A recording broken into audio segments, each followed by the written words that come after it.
அரசு பள்ளி என்பது வறுமையின் அடையாளம் கிடையாது, பெருமையின் அடையாளம் என நிரூபித்த நீதிபதி.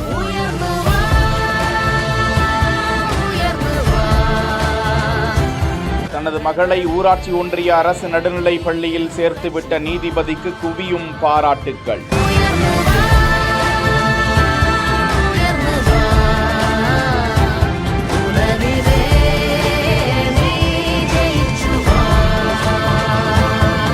உயர் அதிகாரங்களிலும் உயர் பதவிகளிலும் இருக்கும் எம்எல்ஏ, எம்பிக்கள், உயர் போலீஸ் அதிகாரிகள், பெரும் அரசியல் தலைவர்கள் தங்களது பிள்ளைகளை சிபிஎஸ்இ பள்ளி உள்ளிட்ட தனியார் பள்ளிகளில் மட்டுமே சேர்த்து வரும் நிலையில் அரசு பள்ளிகளில் அவர்கள் முன்னுரிமை கொடுக்க வேண்டும். அப்போது கல்வித்துறையில் நேர்த்தியான ஒரு கல்வியை கொடுக்க வேண்டிய கட்டாயம் ஏற்படும். உயர் அதிகார பதவிகளில் இருப்பவர்கள் அரசு மருத்துவமனைகளில் சிகிச்சை பெற்றால் அங்கும் தரம் நிலைநிறுத்தப்படும். ஆனால் நமது தேசத்தில் அது பெருமளவு மறுக்கப்பட்ட ஒன்றாகவே இருந்து வருகிறது. இந்த நிலையில் புதுக்கோட்டை அடுத்த திருக்கட்டளை பகுதியை சேர்ந்த முருகேசன் ஆலந்தூரில் உள்ள முதன்மை மாவட்ட உரிமையியல் நீதிமன்றத்தில் நீதிபதியாக இருப்பவர். அவரது மகள் புவனேஸ்வரியை திருக்கட்டளை பகுதியில் உள்ள ஊராட்சி ஒன்றிய நடுநிலை பள்ளியில் LKG வகுப்பில் சேர்த்து அனைவரது பாராட்டுகளையும் பெற்று வருகிறார்.